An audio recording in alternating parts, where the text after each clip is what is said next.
আজকে আমাদের বাংলাদেশ বিষয়াবলী বাংলাদেশের ভৌগোলিক অবস্থান সম্পর্কে জানবো। সীমানা, ভূপ্রকৃতি, পাহাড়, দ্বীপ, নদী, জলবায়ু, তাপমাত্রা, দূষণ, পরিবেশ, ভূমিকম্প, দুর্যোগ ব্যবস্থাপনা এবং দুর্যোগ, এগুলো সম্পর্কে আমরা আজকে জানবো। প্রথমেই যে একটি ইম্পর্টেন্ট বিষয় আছে সেটা হচ্ছে বাংলাদেশের ভৌগোলিক অবস্থান। বেশিরভাগ সময় এই প্রশ্নটা আসে যে বাংলাদেশ এর অবস্থান পৃথিবীর মানচিত্রে কোথায় অবস্থিত। এখন দ্রাঘিমাংশ এবং অক্ষাংশ এটি দিয়ে আসলে বাংলাদেশ কোনো দেশের বা কোনো জায়গার অবস্থান নির্ধারণ করা হয়। আমাদের বাংলাদেশের অবস্থান 20 ডিগ্রি 34 মিনিট উত্তর অক্ষাংশ থেকে 26 ডিগ্রি 34 মিনিট উত্তর অক্ষাংশ এবং 88 ডিগ্রি 1 মিনিট পূর্ব দ্রাঘিমা রেখা থেকে 92 ডিগ্রি 41 মিনিট পূর্ব দ্রাঘিমা রেখায় অবস্থিত। তাহলে এটি হচ্ছে আমাদের বাংলাদেশের ভৌগোলিক অবস্থান এবং এটি খুব ইম্পর্টেন্ট। আর পূর্ব, পশ্চিম, উত্তর, দক্ষিণে এর বিস্তৃতি প্রায় 760 কিলোমিটার। তাহলে আমাদের অবস্থান কোথায়? 20 ডিগ্রি 34 মিনিট উত্তর অক্ষাংশ থেকে 26 ডিগ্রি 38 মিনিট উত্তর অক্ষাংশে এবং 88 ডিগ্রি 1 মিনিট পূর্ব দ্রাঘিমা রেখা থেকে 92 ডিগ্রি 41 মিনিট পূর্ব দ্রাঘিমা রেখা পর্যন্ত বাংলাদেশের অবস্থান। আমাদের সীমানা, এটি চারপাশে আমাদের যে সীমানা রয়েছে, আমরা আমাদের পৃথিবীর মানচিত্র বা বাংলাদেশের মানচিত্র দেখলে যেটা দেখতে পাই যে আমাদের সীমানা আসলে 3 পাশ ভারত দ্বারা বেষ্টিত, স্থলভাগ 3 পাশ ভারত দ্বারা বেষ্টিত। আবার আমরা যদি জলপথে যাই আমরা শুধু বলি যে আমাদের স্থলপাশ ভারত দ্বারা বেষ্টিত, আসলে জলপথও কিন্তু সেই ভারত মহাসাগর এবং ভারতের অধীনে আন্দামান নিকোবর দ্বীপপুঞ্জ এটিও কিন্তু ভারতেরই অংশ এবং এটি দ্বারা বেষ্টিত। এখন এখানে কিছু ইম্পর্টেন্ট বিষয় আছে যে মাঝে মধ্যে কিন্তু প্রিলিমিনারিতে এই প্রশ্নটা আসে যে বাংলাদেশের মোট সীমান্ত দৈর্ঘ্য কত। বাংলাদেশের মোট সীমান্ত দৈর্ঘ্য 5138 কিলোমিটার। এই প্রশ্নটি প্রায়ই আসে, বাংলাদেশের মোট সীমান্ত দৈর্ঘ্য কত? 5138 কিলোমিটার। আর এর মধ্যে আবার ভাগ আছে, সেটি হচ্ছে যে ভারতের সাথে কত এবং মায়ানমারের সাথে কত। ভারতের সাথে হচ্ছে 4427 মিটার, মায়ানমারের সাথে 271 কিলোমিটার।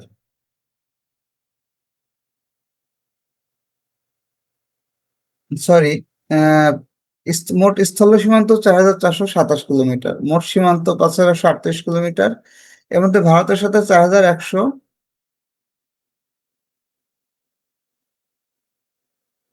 আমার ভুল হচ্ছে, আমি আগে যেটা বলছিলাম 4427 মিটার, এটা হচ্ছে ভারতের সাথে। এখন আমাদের পূর্বে আছে ভারতের আসাম, ত্রিপুরা এবং মিজোরাম, এই 3টি রাজ্য। আমরা জানি আমাদের পূর্ব এবং উত্তর পাশে ভারতের সেভেন সিস্টার্স অবস্থিত। সেভেন সিস্টার্স হচ্ছে ভারতের 7টি রাজ্যকে একত্রে সেভেন সিস্টার্স বলা হয়। এই 7টি রাজ্যের মধ্যে আমাদের সাথে 5টি রাজ্যের অবস্থান আছে, যেমন আসাম, ত্রিপুরা এবং মিজোরাম। এই 3টি হচ্ছে আমাদের পূর্বে, এবং পশ্চিমে আছে, উত্তরে আছে পশ্চিমবঙ্গ, আসাম ও মেঘালয়। এই 5টি রাজ্য, আসাম, ত্রিপুরা, মিজোরাম, পশ্চিমবঙ্গ, মেঘালয়, এই 5টি রাজ্য দ্বারা, ভারতের এই 5টি রাজ্য দ্বারা আমাদের উত্তর এবং পূর্ব, উত্তর পূর্ব এবং পশ্চিম, এই 3 পাশ আমাদের বেষ্টিত।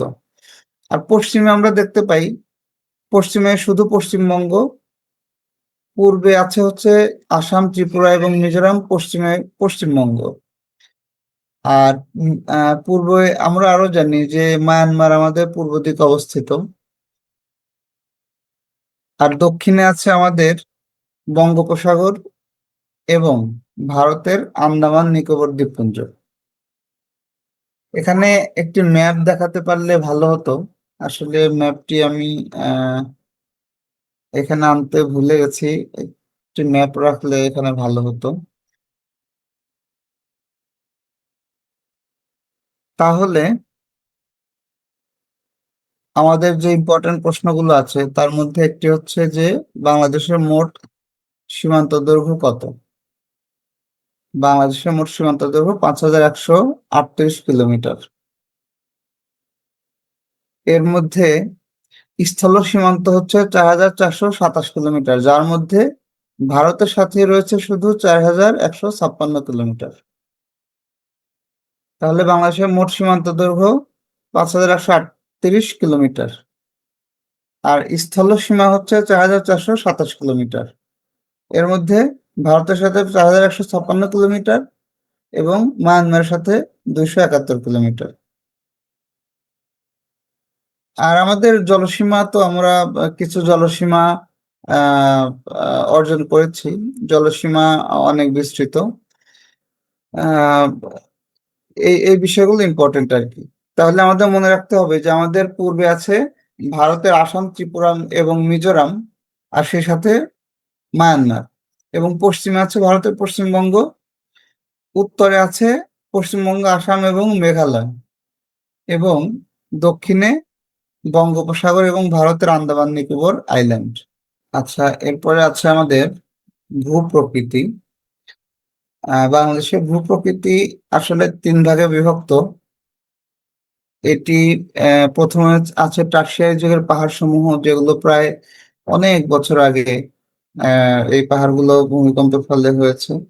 তারপরে সাম্প্রতিক কালের প্লাবন সমভূমি এবং প্লাইস্টোসিন কালের সোপান অঞ্চল। এখন আমরা দেখি টারশিয়ারি যুগের পাহাড় সমূহ, এগুলো মূলত বাংলাদেশের বেশিরভাগ হচ্ছে পূর্বে অবস্থিত, পূর্ব এবং দক্ষিণ পূর্ব, উত্তর এবং উত্তর পূর্বাঞ্চলে অবস্থিত। এগুলি মূলত হিমালয় পর্বতের যে গঠন হয়েছিল সেই সময়ে এগুলোর গঠন হয়ে থাকে, এবং বেলে পাথর, শেল ও কর্দম দ্বারা এগুলো গঠিত। তাহলে বাংলাদেশের যে পাহাড়গুলো আছে সেগুলো মূলত বাংলাদেশের তিন পার্বত্য অঞ্চল, যেমন রাঙামাটি, বান্দরবান এবং খাগড়াছড়ি, এই তিন পার্বত্য অঞ্চলে বেশিরভাগ পাহাড় পড়েছে। আর কিছু পাহাড় রয়েছে বাংলাদেশের সিলেট অঞ্চলে। এগুলো আসলে পাহাড় বলতে এগুলো টিলা। সিলেটের যেগুলো আছে সেগুলো টিলা। আর কক্সবাজারে কিছু পাহাড় রয়েছে যেগুলো মিয়ানমার বেল্টের পাহাড়। মায়ানমারের যে পাহাড়গুলো আছে ওই বেল্টের পাহাড়। আর বেশিরভাগ পাহাড় হচ্ছে রাঙামাটি, বান্দরবান এবং খাগড়াছড়িতে। এবং ওই পাশে হচ্ছে ভারতের মিজোরাম, মিজোরামের শ্রেণীর পাহাড়। এ পাশে ত্রিপুরা আছে।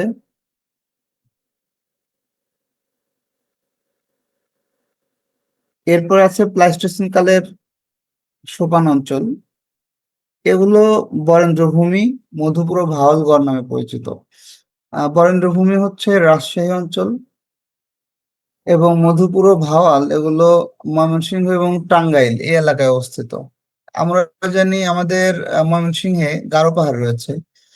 এটি মূলত পাহাড়গুলোর মধ্যে একটি বড় পাহাড়। এই অঞ্চলে মধুপুর এবং ভাওয়ালের যে গড়, এটি টাঙ্গাইল এবং ময়মনসিংহ অঞ্চলে, ময়মনসিংহ জেলায় পড়েছে। এরপর রয়েছে সাম্প্রতিককালের প্লাবন সমভূমি, যেগুলো মূলত গঙ্গা, ব্রহ্মপুত্র এবং মেঘনা নদী। গঙ্গা বলতে আমরা পদ্মা নদীকে বোঝাবো। আর যেহেতু এটি ভারত থেকে এসেছে, ভারতে গঙ্গা নামে পরিচিত, বাংলাদেশে এটি বাংলাদেশ সীমানা প্রবেশ করে এটি পদ্মা নাম ধারণ করেছে। এরপরে ব্রহ্মপুত্র এবং মেঘনা নদী এর যে আহ, এলাকা আছে এগুলো মূলত সমভূমি অঞ্চল। এ এলাকায় কোনো পাহাড় নেই, সে কারণে এটি প্লাবন সমভূমি। আর এছাড়া আমাদের দক্ষিণ অংশে আমাদের আরো কিছু এলাকা রয়েছে, যে সুন্দরবন। এটি পৃথিবীর বৃহত্তম ম্যানগ্রোভ বন, সুন্দরবন।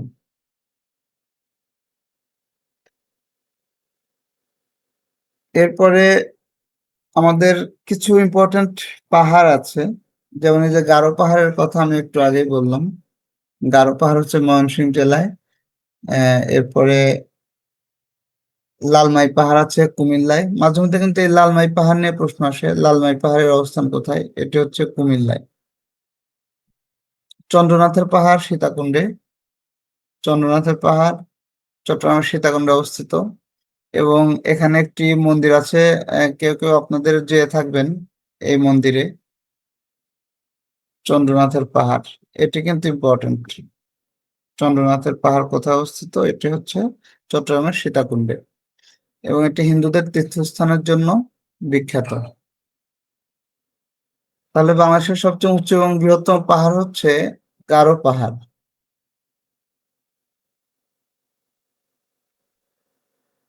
চিম্বুক পাহাড়, আরেকটি প্রশ্ন প্রায় আসে, চিম্বুক পাহাড় কোথায় অবস্থিত? এটি বান্দরবানে।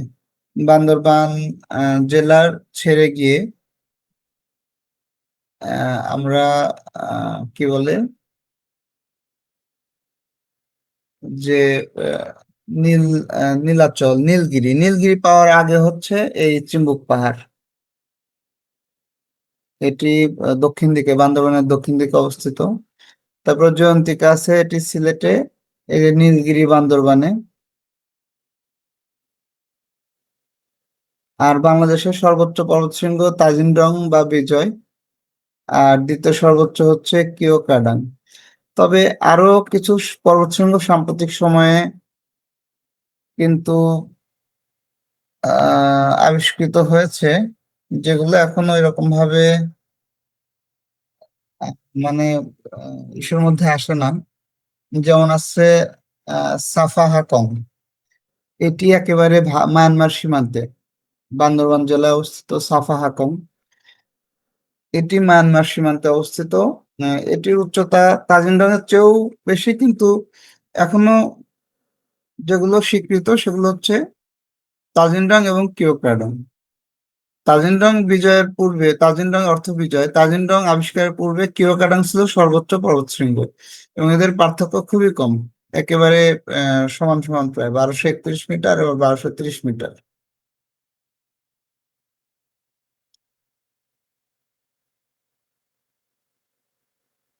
আর দেশের সর্বোচ্চ চূড়া, এগুলো নিয়ে অনেক বিতর্ক হয়েছে। এই সাফা হাকং, যেটা আমি একটু আগে বললাম। এখন যেটি থাকুক, সাফা হাকং থাকলে তাহলে অ্যান্সার হবে সাফা হাকং। আর যদি তাজিং ডং থাকে তাজিং ডং, তাজিং ডং না থেকে যদি কিওক্রাডং থাকে তাহলে কিওক্রাডং। আমাদের কিছু ভ্যালি আছে, ভ্যালি অর্থ উপত্যকা। এর মধ্যে হালদা ভ্যালি আছে খাগড়াছড়ি, তারপর সাঙ্গু আছে চট্টগ্রামে। চেঙ্গি, ভেঙ্গি হবে না, এটা চেঙ্গি ভ্যালি হবে। চেঙ্গি ভ্যালি হচ্ছে কাপ্তাই রাঙামাটি। চেঙ্গি একটি নদীর নামে, এই নদীর নামে চেঙ্গি ভ্যালি আছে। নাপিতখালী ভ্যালি আছে কক্সবাজারে, মাইনীমুখী। এটি মাইনী নদী একটি নদীর নামে, এটি রাঙামাটিতে। তবে বেশিরভাগ সময় যেটি আসে হালদা ভ্যালি আসে, হালদা ভ্যালি খাগড়াছড়িতে। তাহলে আমরা এখানে কিছু ইম্পর্টেন্ট কিছু প্রশ্ন পেলাম, পাহাড় এবং পর্বতশৃঙ্গ, আর কিছু উপত্যকার নাম পেলাম। এরপরে কিছু দ্বীপের নামও মাঝে মধ্যে প্রশ্নে আসে। সেন্ট মার্টিনের কথা তো আমরা অনেকেই শুনেছি, বেশ সবাই শুনেছি। এটি কক্সবাজার জেলায় এবং বাংলাদেশের সর্বদক্ষিণের স্থান, যে ছেড়া দ্বীপ, সেই ছেড়া দ্বীপ হচ্ছে সেন্ট মার্টিন জেলায়। Sorry for the interruption. তাহলে আমাদের সেন্ট মার্টিন দ্বীপ, এটি বঙ্গোপসাগরের মধ্যে অবস্থিত এবং এর আয়তন 12 কিলোমিটার। সেন্ট মার্টিন অর্থ, এর আরেকটি নাম আছে, এর নাম হচ্ছে নারিকেল জঞ্জিরা। এখানে আহ, মূলত পর্যটন কেন্দ্রের জন্য বিখ্যাত এবং মৎস্য আহরণ, চুনাপাথর, খনিজ পদার্থ, এগুলোর জন্য এই দ্বীপটি বিখ্যাত। আর এই দ্বীপ নিয়ে বহুত টানাপোড়েন আছে। মায়ানমার চায় এই দ্বীপটি দখল করে নিতে, যদি এটি এখন পর্যন্ত সম্ভব হয়নি। আর ছেড়া দ্বীপ বাংলাদেশের সর্বদক্ষিণের স্থান।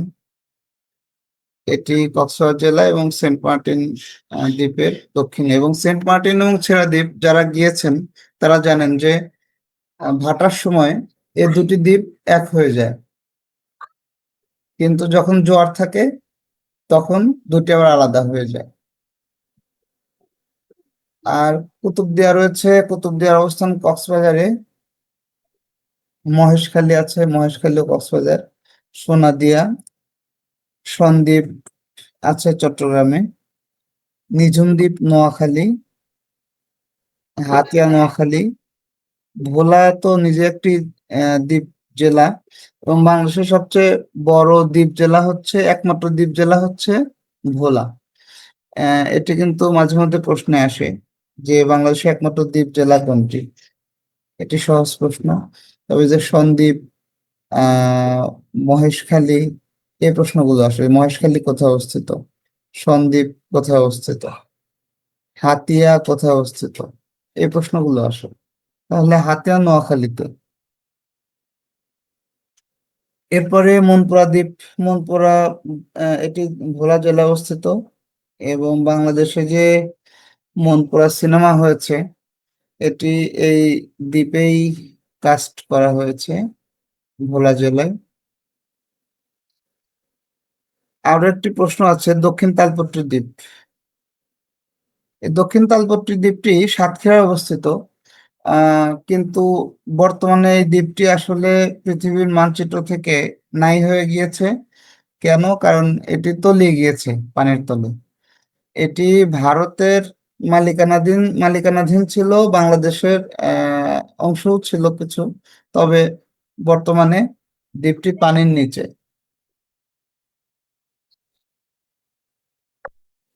এগুলো মূলত ইম্পর্টেন্ট দ্বীপের মধ্যে। স্যার, এখানে স্ক্রিনে দেখা যাচ্ছে সেন্ট মার্টিনের আয়তন 8 কিলোমিটার লেখা। হ্যাঁ, 8 বর্গ কিলোমিটার, 8 কিলোমিটার কিন্তু না, 8 বর্গ কিলোমিটার। আমি মনে হয় 12 বর্গ কিলোমিটার বলতে শুনেছি। এখন ওই যে যদি ছেড়াদ্বীপ ধরে, ছেড়াদ্বীপ সহ 12 বর্গ কিলোমিটার হবে। আচ্ছা। ছেড়াদ্বীপ সহ হিসাব করা হয় তাহলে 12 বর্গ কিলোমিটার। ছেড়াদ্বীপ আর সেন্ট মার্টিন তো দুটি আলাদা। তারপরেও একটি কনফিউশন থাকতে পারে, আর একটু শিওর হতে হবে বিষয়টি নিয়ে। ঠিক আছে, জি স্যার। Thank you.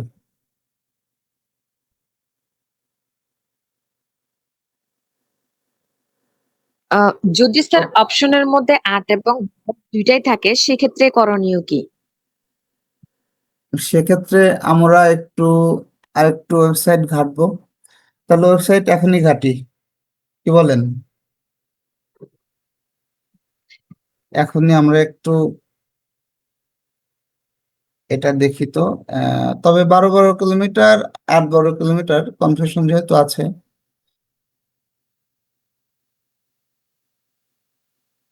তো যাচ্ছে না কেন?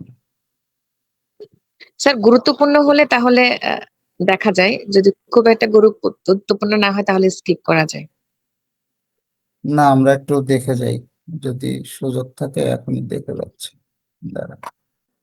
আমাদের দেশ পৃথিবীর বৃহত্তম বদ্বীপ বাংলাদেশ। মাঝে মধ্যে কিন্তু এই প্রশ্নগুলো আসে। আর বাংলাদেশের বৃহত্তম বদ্বীপ হচ্ছে সুন্দরবন। দুটি বিষয় এখানে ইম্পর্টেন্ট। একটি হচ্ছে যে পৃথিবীর বৃহত্তম বদ্বীপ কোনটি, সেটা হচ্ছে বাংলাদেশ। আর বাংলাদেশের বৃহত্তম বদ্বীপ হচ্ছে সুন্দরবন এবং বাংলাদেশের একমাত্র দ্বীপ জেলা একটু আগে বলেছি ভোলা। তাহলে মোটামুটি যে দ্বীপগুলো আসে এগুলো আমরা দেখে ফেলেছি। আমরা নেক্সট যেতে পারি। বাংলাদেশের নদী থেকেও কিন্তু অনেক সময় প্রশ্ন আসে, যেমন বাংলাদেশ এবং ভারতের মধ্যে অভিন্ন নদী কয়টি, এবং বাংলাদেশের মধ্যে উৎপত্তি এবং বাংলাদেশের মধ্যেই শেষ এরকম কি কি নদী আছে, এরকম প্রশ্ন কিন্তু মাঝে মধ্যে প্রিলিমিনারিতে আসে। বাংলাদেশের আহ মোট কতগুলো নদী আছে এটা নিয়ে আহ, একটু বিভিন্ন তথ্যে বিভিন্ন রকম আছে। এই যে মাধ্যমিক ভূগোলে যেমন আছে একটি বড় তথ্য 700টি। আসলে এত নদী আছে কিনা এটা নিয়ে বোধহয় কনফিউশন আছে। তবে 310টি এবং 230টি, এই প্রশ্ন, এই যে প্রশ্নগুলো নিয়ে কনফিউশন আছে এরকম প্রশ্ন খুব কম আসে। প্রশ্ন নদী থেকে যদি প্রশ্ন থাকে যে কিছু প্রশ্ন থাকে যে বাংলাদেশের খরস্রোতা নদী কোনটি, এটা হচ্ছে কর্ণফুলী। এরপরে বাংলাদেশের দীর্ঘতম নদী কোনটি এবং দীর্ঘতম নদ কোনটি। নদ এবং নদী এই দুটির মধ্যে পার্থক্য আছে। আর নদ এবং নদীর পার্থক্য এটি হচ্ছে আসলে ওই যে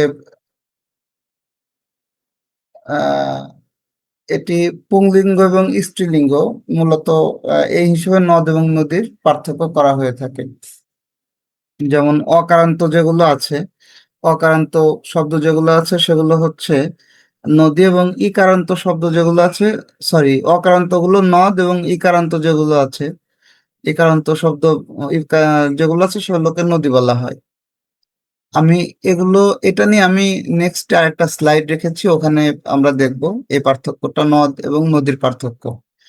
তাহলে আমাদের খরস্রোতা নদী সবচেয়ে, সেটা হচ্ছে কর্ণফুলী। এখন কর্ণফুলী কেন সবচেয়ে খরস্রোতা, এটি আমাদের একটু জানা থাকলে ভালো। আমাদের তো সব ইম্পর্টেন্ট নদী কয়টি? পদ্মা, মেঘনা, যমুনা, কর্ণফুলী, এই এই নদীগুলো সবচেয়ে ইম্পর্টেন্ট। এখন পদ্মা যখন বর্ষাকাল তখন এর ফ্লো থাকে বেশি। এরপরে যমুনা এবং মেঘনা এগুলো ওই রকমই। এটি যমুনার মধ্যেও যখন এই যে বর্ষাকাল তখন এই পাহাড়ি ঢল, উজানের ঢল এসে এখান দিয়ে প্লাবিত হয়, সে কারণে যমুনা নদীতে স্রোত শুধু বর্ষাকালেই বেশিরভাগ দেখা যায়। বর্ষার পরে কিন্তু তেমন স্রোত থাকে না। আম, মেঘনা নদীও প্রায় এরকমই, কারণ পদ্মা নদী এসে মেঘনায় পড়েছে। কিন্তু কর্ণফুলী নদীটা কিন্তু এর ব্যতিক্রম। কর্ণফুলী নদীর অবস্থান আসলে এই পার্বত্য অঞ্চলে, এবং পার্বত্য অঞ্চলে কিন্তু প্রায় সারা বছরই স্রোত থাকে। পার্বত্য অঞ্চলের যে নদীগুলো আছে সেই নদীগুলো এসে কিন্তু এই যে যেমন হালদা, তারপর হচ্ছে সাঙ্গু নদী, তারপর আরো কিছু আহ, নদী আছে যেগুলো এই পার্বত্য অঞ্চলে আছে, যেমন আহ এই যে চেঙ্গি, তারপর হচ্ছে মাইনি, মাতামুহুরী, এই নদীগুলো, নাফ নদী, এই নদীগুলো কিন্তু পার্বত্য অঞ্চল, এবং এই পার্বত্য অঞ্চলের এই নদীর পানি এটা কিন্তু এই কর্ণফুলী দিয়ে প্রবাহিত হয়। সেই কারণে সব সময় এই কর্ণফুলী নদীতে স্রোত থাকে, এবং এই জন্যই সবচেয়ে খরস্রোতা নদী হচ্ছে কর্ণফুলী নদী। এবং রাঙামাটির যে কাপ্তাই লেক আছে, এই কাপ্তাই লেকের পানি কাপ্তাই বাঁধের মাধ্যমে ধরে রাখা হয়। ধরে রাখার ফলে এখান থেকে প্রয়োজন অনুযায়ী বিদ্যুৎ উৎপাদন করা হয়। এবং এই যে বিদ্যুৎ উৎপাদন, এখানে কাপ্তাই বাঁধে 5টি টারবাইন আছে। এই টারবাইন যখন বর্ষাকাল তখন 5টি সচল থাকে বা চালু করা সম্ভব হয়, কারণ এ সময় অনেক পানি থাকে। কিন্তু যখন পানি বর্ষা শেষ হয়ে যায় তখন 2টি বা 3টি টারবাইন চালু থাকে, এবং তখন বিদ্যুৎ উৎপাদন কিন্তু কম হয়। সে কারণে টারবাইন যখন ঘোরানো হয় এই টারবাইনের মাধ্যমে আহ, কত যেন সেদিন দেখলাম 30,000 না কত কিউসেক পানি এটি আমি আনুমানিক বলছি, এটি ই করার দরকার নেই।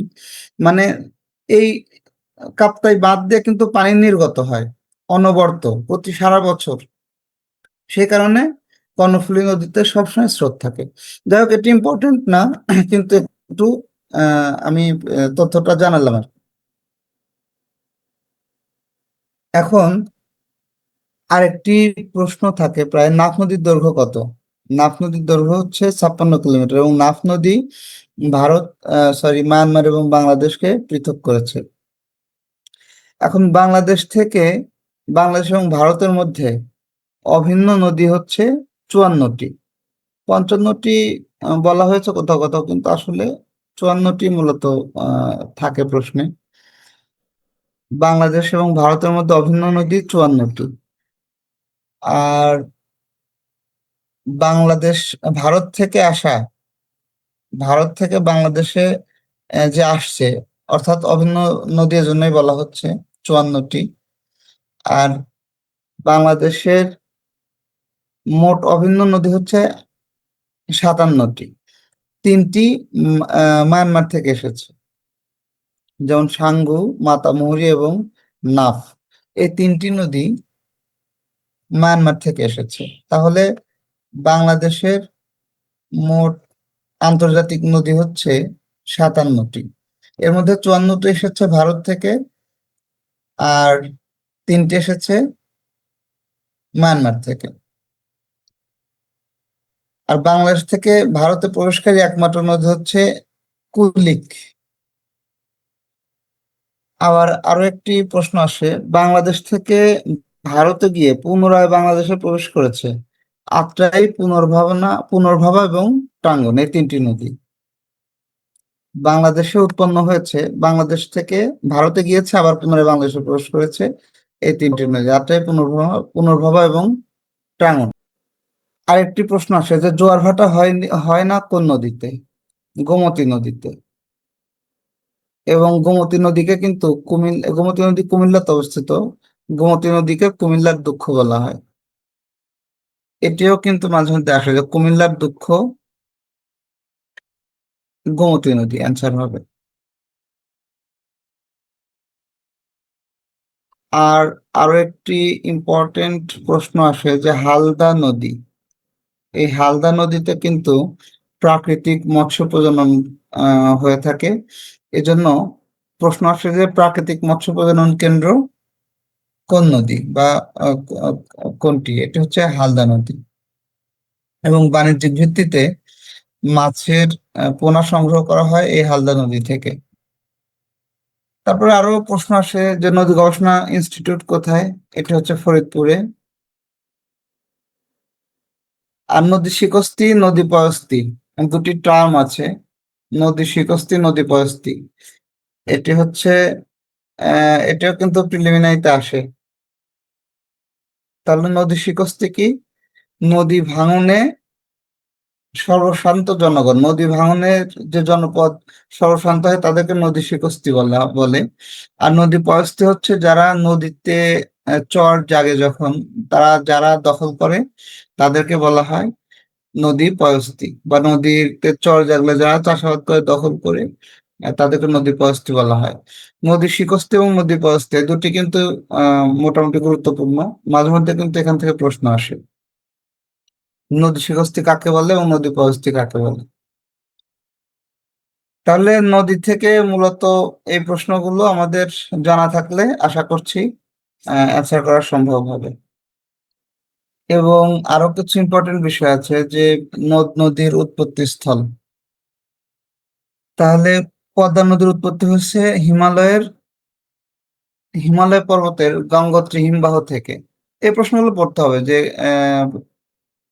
সবগুলো পড়ার দরকার নাই, কিন্তু কিছু কিছু আসে, যেমন পদ্মা নদীর উৎপত্তি কোথা হতে, ব্রহ্মপুত্রের উৎপত্তি কোথা থেকে, যমুনা নদীর উৎপত্তি কোথা থেকে, এগুলো একটু পড়ে নিতে হবে বাসায়। এই প্রশ্নটা এর আগে এসেছে মাতামুহুরী নদী লামার মইভার পর্বত থেকে। লামা হচ্ছে বান্দরবানের একটি উপজেলা। লামা, বান্দরবান না, কক্সবাজার, কক্সবাজার সম্ভবত। তারপরে আহ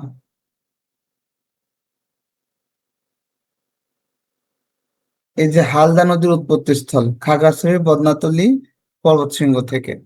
হালদা নদী এটিও মোটামুটি এসেছে এর আগে।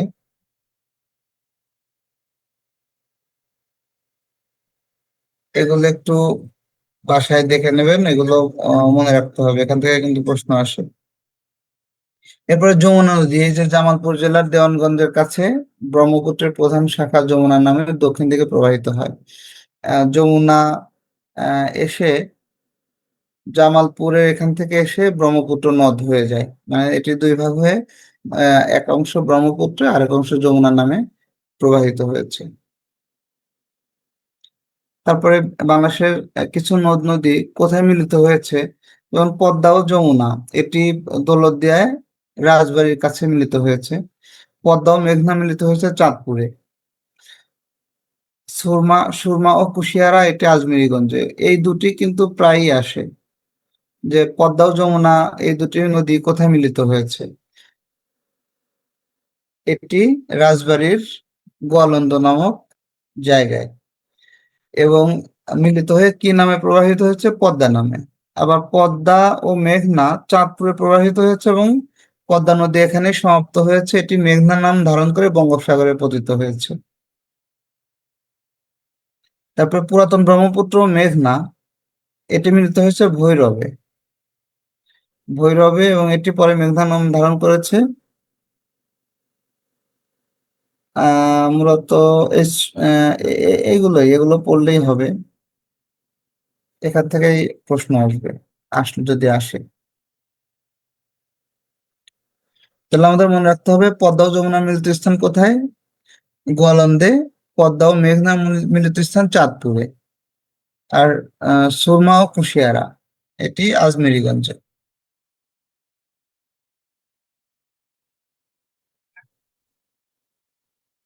এখন এই যে নদ এবং নদী, এটির পার্থক্য আমি বলেছিলাম। এটি সাধারণত, নদ কাকে বলে, পরিবাচক যে শব্দগুলো রয়েছে, অকারান্ত পরিবাচক শব্দ, সেগুলো হচ্ছে নদ। যেমন আমাদের এই যে ব্রহ্মপুত্র, ব্রহ্মপুত্র এটি কিন্তু অকারান্ত শব্দ। আর আহ পদ্মা আকারান্ত। তাহলে শুধু অকারান্ত শব্দ যেগুলো, সেগুলো হচ্ছে নদ। আর আকারান্ত বা ইকারান্ত, এই শব্দগুলো দিয়ে যা থাকবে সেগুলো হচ্ছে নদী। যমুনা, পদ্মা এগুলো আকারান্ত শব্দ। তারপরে আর কি আছে, কালনি, এটা কিন্তু ইকারান্ত শব্দ, সে কারণে এগুলো নদী। আর ব্রহ্মপুত্র নদ, কুমার আছে, কুমার নদ, কুমার হচ্ছে অকারান্ত শব্দ, কুমার, এগুলো অকারান্ত শব্দ, ব্রহ্মপুত্র অকারান্ত শব্দ, এর জন্য এগুলোকে নদ বলা হয়। আশা করছি বিষয়টি ক্লিয়ার।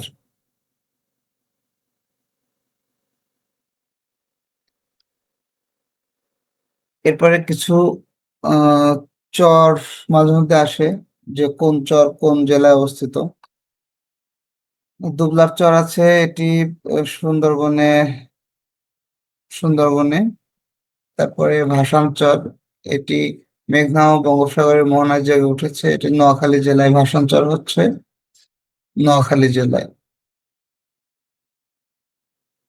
এবং হাতে উপজেলায়, নোয়াখালী জেলার হাতে উপজেলা। এই ভাসান চরে কিন্তু রোহিঙ্গাদের একটা অংশকে সেখানে শেল্টার দেওয়া হয়েছে।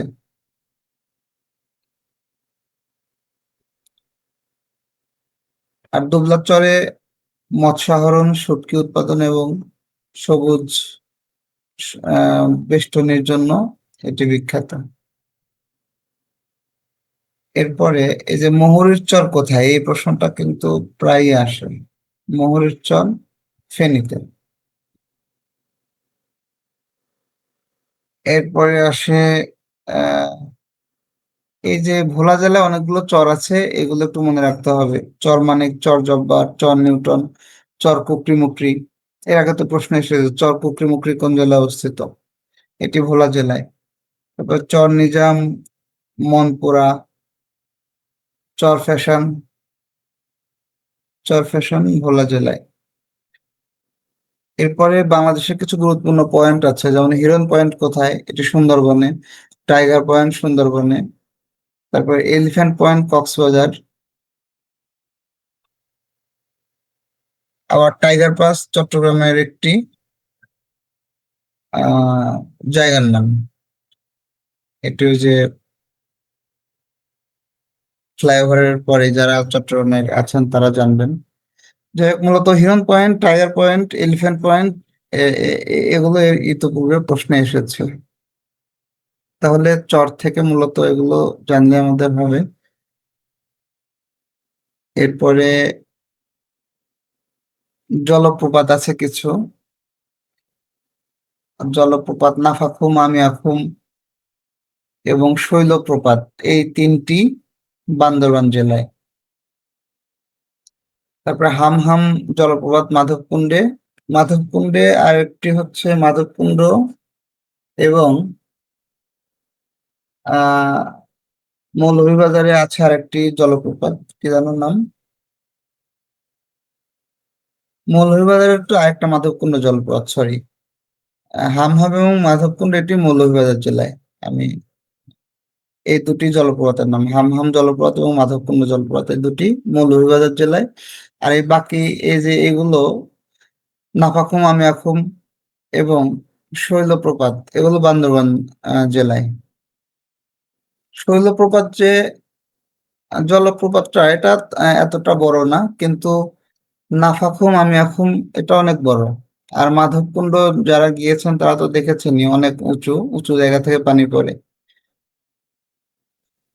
আর সাত ভাই খুম আছে, এটি হচ্ছে আমিয়াখুম। আহ আমিয়াখুমের কাছে, এটি একেবারে মায়ানমার সীমান্তে, খুব দুর্গম এরিয়াতে। আর নাফাখুম হচ্ছে থানচি, থানচি জেলায়। এটি রেমাক্টু হয়ে যেতে হয়। রেমাক্টু একটি জায়গার নাম। এবং সাঙ্গু নদীতে, সাঙ্গু নদীতে বর্ষাকালে প্রচন্ড স্রোত থাকে এবং অনেক দুর্ঘটনা ঘটে। সুতরাং যদি কেউ যেতে চান, একটু সাবধানতার সাথে যেতে হবে। এরপরে আছে দেবতাখুম। এটি হচ্ছে এসব বান্দরবানে। বান্দরবান অনেক ইম্পর্টেন্ট এই যে পর্যটনের জন্য, বেশিরভাগ পর্যটন কেন্দ্র বান্দরবানে। কিছু ঝর্ণা আছে বাংলাদেশে। হিমছড়ি ঝর্ণা, এটি হচ্ছে কক্সবাজারে। তারপরে সীতাকুণ্ডে অনেকগুলো ঝর্ণা আছে, যেমন ওই যে খোয়াছড়া ঝর্ণা। খোয়াছড়া ঝর্ণার কিন্তু মূলত একসাথে কয়েকটি ঝর্ণা, এখানে 6টি না 7টি স্টেপ আছে এবং সবগুলোই অনেক বড় বড় ঝর্ণা এবং রিস্কি জায়গা। সুবলং ঝর্ণা, এটি রাঙামাটিতে অবস্থিত, বরকল উপজেলায়। তবে রাঙামাটি জেলার খুব সদর থেকে খুবই কাছে, বরকল উপজেলা অনেক দূরে। এবং বরকল উপজেলা এটি সীমান্তবর্তী উপজেলা, এবং এই বরকল উপজেলাতেই বাংলাদেশের ভারত এবং মায়ানমারের বর্ডার রয়েছে। আমরা জানি যে বাংলাদেশের একমাত্র জেলা হচ্ছে রাঙামাটি, যে জেলার সাথে ভারত এবং মায়ানমার এই দুটি দেশেরই বর্ডার রয়েছে। এরপর জাদিপাই ঝর্ণা, এটি বান্দরবানে অবস্থিত। এরপর আছে আবহাওয়া এবং জলবায়ু। আমরা জানি আবহাওয়া কি? আবহাওয়া হচ্ছে কোনো একটি জায়গার স্বল্প পরিসরের একটি বায়ুমণ্ডলীয় অবস্থা, যে সেই জায়গার তাপমাত্রা কেমন, আর্দ্রতা কেমন, বায়ু প্রবাহ কেমন, বৃষ্টিপাতের অবস্থা কেমন, এগুলোর একটি সম্মিলিত অবস্থা এবং স্বল্প সময়ের জন্য সেটি হচ্ছে আবহাওয়া। আর জলবায়ু কি? জলবায়ু হচ্ছে একটি দীর্ঘ সময় এর গড় আবহাওয়ার আবহাওয়াকেই জলবায়ু বলে। আবহাওয়া হচ্ছে শর্টার ভার্সন, অল্প সময়ের জন্য কোনো একটি নির্দিষ্ট অঞ্চলের বায়ুমণ্ডলীয় অবস্থা, যেমন বায়ুর চাপ, তাপমাত্রা, আর্দ্রতা ইত্যাদি এর সম্মিলিত অবস্থা। আর জলবায়ু হচ্ছে কোনো একটি এলাকার অনেক দিনের গড় গড় আবহাওয়াকে জলবায়ু বলে।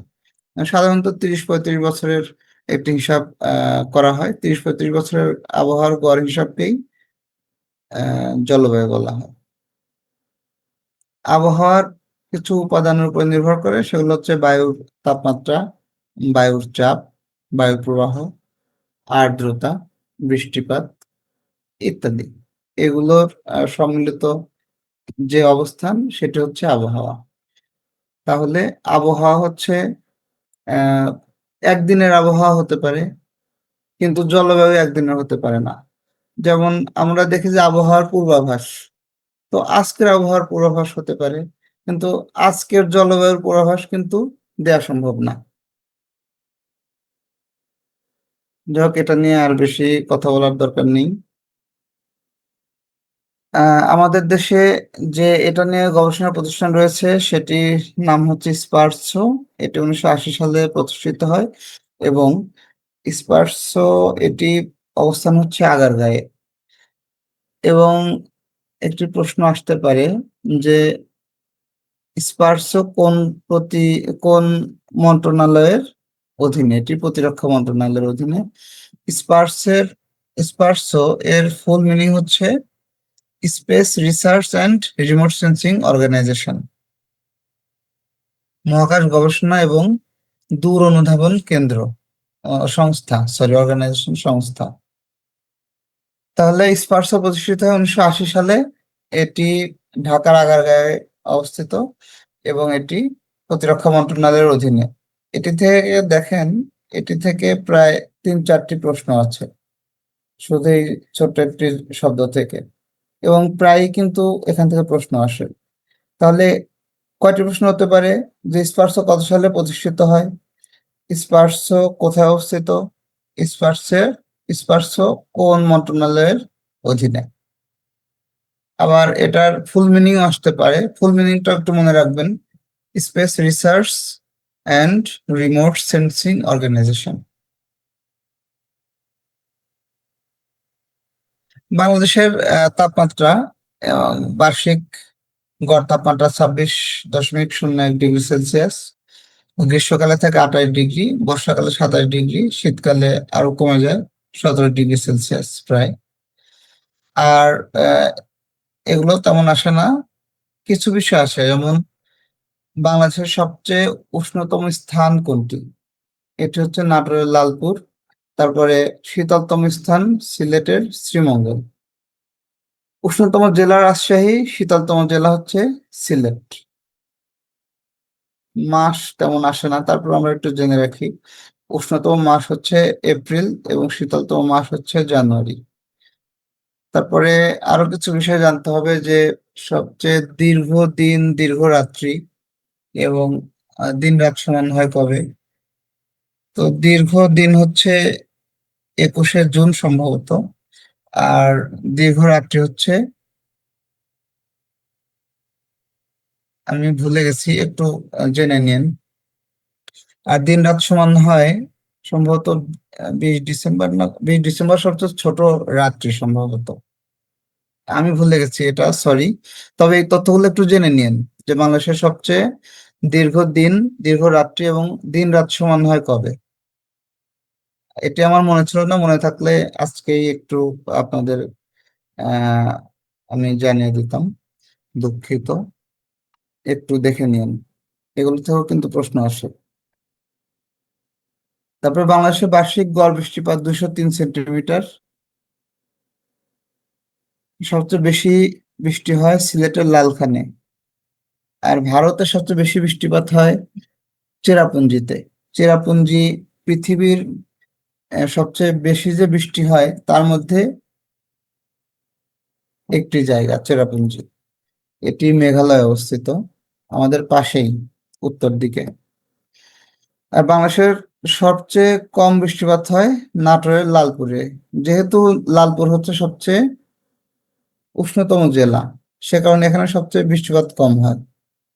এবং গরমের সময় কিন্তু এই এলাকা, রাজশাহী এলাকা প্রচুর গরম থাকে।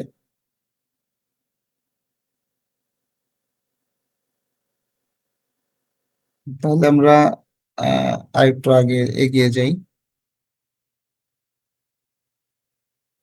তাপমাত্রা এটি আমরা দেখেছি। আমাদের আরেকটি বিষয় আছে দূষণ। তাহলে আমাদের কি কি দূষণ হতে পারে? 4 প্রকার দূষণ হতে পারে। একটা হচ্ছে পানি দূষণ, মাটি দূষণ, বায়ু দূষণ এবং শব্দ দূষণ।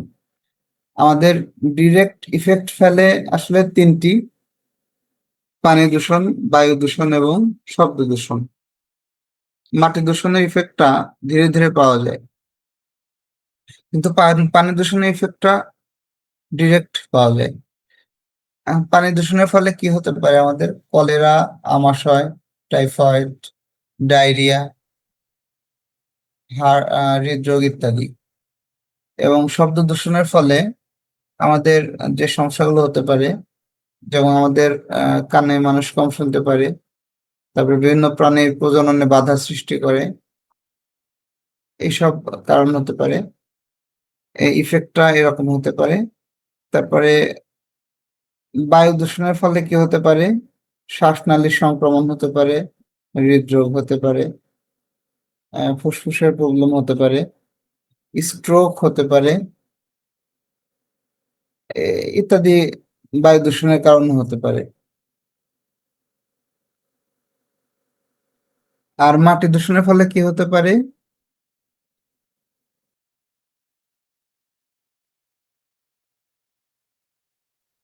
এই যে মাটি দূষণের ফলে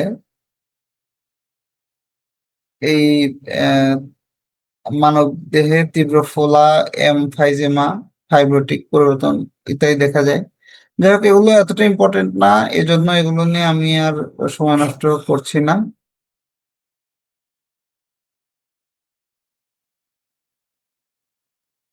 আমরা আরেকটু এগিয়ে যাই।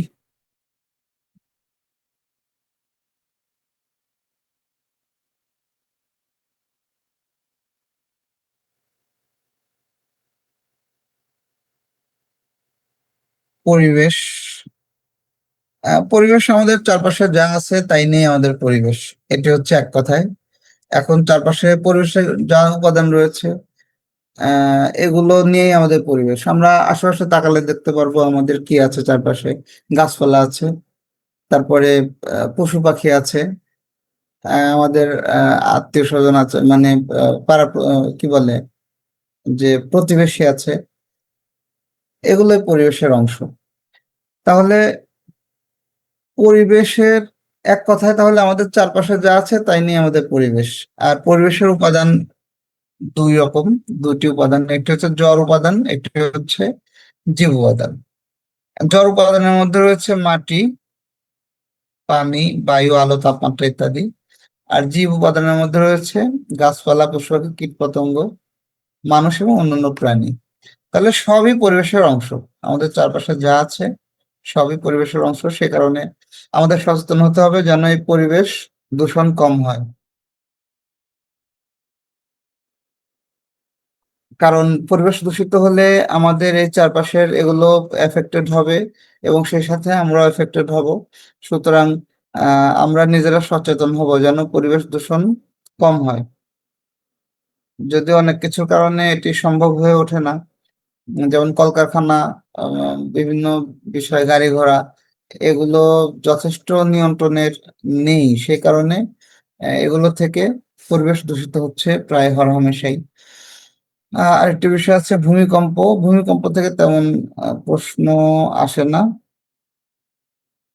এখন ভূমিকম্প কেন হয় আমরা জানি প্রায় সবাই, যে টেকটনিক প্লেটের নড়াচড়ার কারণে ভূমিকম্প হয়ে থাকে। আমাদের দেশও একটি টেকটনিক প্লেটের মাঝখানে অবস্থিত। সিলেট অংশটা, সিলেট এরিয়াটি একটি টেকটনিক প্লেটের মাঝামাঝি জায়গায় অবস্থিত। আমাদের দেশে তেমন ভূমিকম্প হয় না, যা হয় খুবই মানে কম মাত্রার। আর বঙ্গোপসাগরের তলদেশে কিছু ভূমিকম্প হয়, যার ফলে মাঝে মধ্যে আমাদের এখানে বিভিন্ন ঝড় বৃষ্টি, সুনামিও হয়ে থাকে। ভূমিকম্পের ফলে সুনামি হতে পারে। যেমন আমাদের দেশে ২০০৭ সালে সিডর হয়েছে, আইলা হয়েছে। এটি ইম্পর্টেন্ট। তবে ভূমিকম্পের ফলে না এগুলো সাইক্লোন, জলোচ্ছ্বাস আরকি। সম্প্রতি একটি ভূমিকম্প হয়েছে রাশিয়ায়। এটি একটু মনে রাখতে হবে। এটির মাত্রা কত ছিল? এটি ৮.৮ মাত্রার। খুব ভয়াবহ ভূমিকম্প। যদিও রাশিয়া হচ্ছে পৃথিবীর সবচেয়ে বড় দেশ এবং এ দেশে ঘনবসতি একেবারেই নেই। মানুষের বসবাস খুবই কম এবং পাহাড় পর্বত আর হচ্ছে বরফ দিয়ে ঢাকা রাশিয়া। সেই কারণে রাশিয়াতে কিন্তু এর ক্ষতি খুবই কম হয়েছে। বাট এর কাছাকাছিও যদি বাংলাদেশে হতো তাহলে বাংলাদেশ একেবারে ধূলিসাৎ হয়ে যেত। তো ভূমিকম্প নিয়ে আর বেশি কথা বলবো না। ভূমিকম্পের এই বিষয়টি আপনারা একটু মনে রাখেন যে রাশিয়ায় সাম্প্রতিক সময় যেহেতু রাশিয়াতে ভূমিকম্প হয়েছে, সুতরাং এই প্রশ্নটা হয়তো আসলেও আসতে পারে, বলা যায় না। যে রাশিয়ায় যে সম্প্রতি যে ভূমিকম্প হয়েছে এর মাত্রা কত ছিল।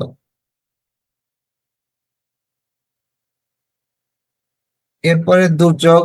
দুর্যোগের মধ্যে দুর্যোগ থেকে তেমন ওই রকম ডিরেক্ট প্রশ্ন পাওয়া যায় না। দুর্যোগ দুই প্রকার: মানব সৃষ্ট এবং প্রাকৃতিক। প্রাকৃতিক দুর্যোগের মধ্যে রয়েছে এই যে ভূমিকম্প, বন্যা, ঘূর্ণিঝড়, খরা, সুনামি, ভূমিধস ইত্যাদি। আর মানব সৃষ্ট দুর্যোগের মধ্যে আমরা যেগুলো ঘটাচ্ছি সেগুলো: রাসায়নিক দুর্ঘটনা, আমরা বিভিন্ন বিক্রিয়া করতে গিয়ে হচ্ছে, পারমাণবিক বিস্ফোরণ, এটা তো বলার অপেক্ষা রাখে না। পৃথিবীর শক্তিধর রাষ্ট্রগুলো তারা পারমাণবিক বোমা বানাচ্ছে এবং এটি মিসম্যানেজমেন্টের ফলে মাঝে মধ্যে বিস্ফোরণ হচ্ছে। আবার এই যে পারমাণবিক বোমার যে টেস্ট, পরীক্ষা, এই পরীক্ষা করতে গিয়ে এটি কিন্তু পরিবেশের বিপর্যয় দেখা দিচ্ছে এবং এই যে পরিবেশের পরিবেশ দূষণ হচ্ছে। তারপরে মানব সৃষ্ট দুর্যোগের মধ্যে আছে যুদ্ধ, অগ্নিকাণ্ড, দূষণ, এগুলো। এর কিছু প্রভাব আছে, মানব সৃষ্ট দুর্যোগের কিছু প্রভাব আছে। আমরা প্রভাবটা একটু দেখি। আহ দুর্যোগ ব্যবস্থাপনা আছে আমাদের। দুর্যোগ ব্যবস্থাপনা আসলে যে দুর্যোগের কিছু দুর্যোগ আছে যেগুলো আসলে আহ বাঁচা সম্ভব না, যেমন ভূমিকম্প। এটি প্রাকৃতিক দুর্যোগ, এখানে আমাদের কিছু করার নেই। আবার এই যে ঝড়, জলোচ্ছ্বাস, এগুলো থেকে একেবারে বাঁচার সুযোগ মানুষের নেই, কিন্তু কিছু ম্যানেজমেন্ট। এটি যে দুর্যোগ ম্যানেজমেন্ট কি, যে আমরা এখান থেকে যেন কম ক্ষতিগ্রস্ত হই। পূর্ব প্রস্তুতি আমরা, যেমন ঝড়, জলোচ্ছ্বাস, এগুলো আমরা পূর্ব থেকে জানতে পারি এবং কিছু প্রস্তুতি নিয়ে রাখতে পারি। আমাদের যে উপকূলীয় এলাকা আছে সেগুলোর মানুষ আশ্রয় কেন্দ্রে যায়। আশ্রয় কেন্দ্রে যাওয়ার ফলে তাদের ক্ষতি কিছুটা কম হয়। তাহলে দুর্যোগ ব্যবস্থাপনা কি? দুর্যোগের পূর্ব ঝুঁকি হ্রাস এবং দুর্যোগ পরবর্তী জরুরি পরিস্থিতি মোকাবেলা। দুর্যোগ হওয়ার পরে এই যে আহ, যে জরুরি পরিস্থিতি হয়, এগুলো মোকাবেলা করাই হচ্ছে দুর্যোগ ব্যবস্থাপনা। দুর্যোগ ব্যবস্থাপনার কয়েকটি পার্ট আছে: পূর্ব প্রস্তুতি, দুর্যোগ প্রশমন, সাড়া প্রদান। সাড়া প্রদান হচ্ছে যেমন ওই যে যে দুর্যোগ পরবর্তী যে জরুরি পরিস্থিতি মোকাবেলা, যে এ সময়ে উদ্ধার তৎপরতা চালানো, ত্রাণ ও চিকিৎসা সেবা, মানুষের বিভিন্ন হেল্প করা, মানুষের পাশে দাঁড়ানো, এগুলো হচ্ছে সাড়া প্রদান। এবং পুনর্বাসন, যারা ক্ষতিগ্রস্ত হয়েছে তাদেরকে পুনর্বাসন করা, স্বাভাবিক জীবনযাত্রার সাথে অভ্যস্ত করা এবং তাদেরকে হেল্প করা, এটি মূলত পুনর্বাসন। তাহলে দুর্যোগ ব্যবস্থাপনার মূলত কয়েকটি ধাপ রয়েছে। এটি তার মধ্যে যেমন দুর্যোগ প্রস্তুতি, পূর্ব প্রস্তুতি, দুর্যোগ প্রশমন, সাড়া প্রদান এবং পুনর্বাসন। এগুলো থেকে প্রিলিমিনারিতে তেমন প্রশ্ন থাকে না। সুতরাং আমরা এইসব বিষয় নিয়ে এতটা গুরুত্ব এগুলোতে দেওয়া যাবে দরকার নেই। যেগুলো বেশি গুরুত্বপূর্ণ সেগুলোতে আমরা গুরুত্ব দিব। আমাদের আজকে যে সিলেবাসের আজকের যে অংশ ছিল সেগুলো মূলত আমরা শেষ পর্যায়ে চলে এসেছি।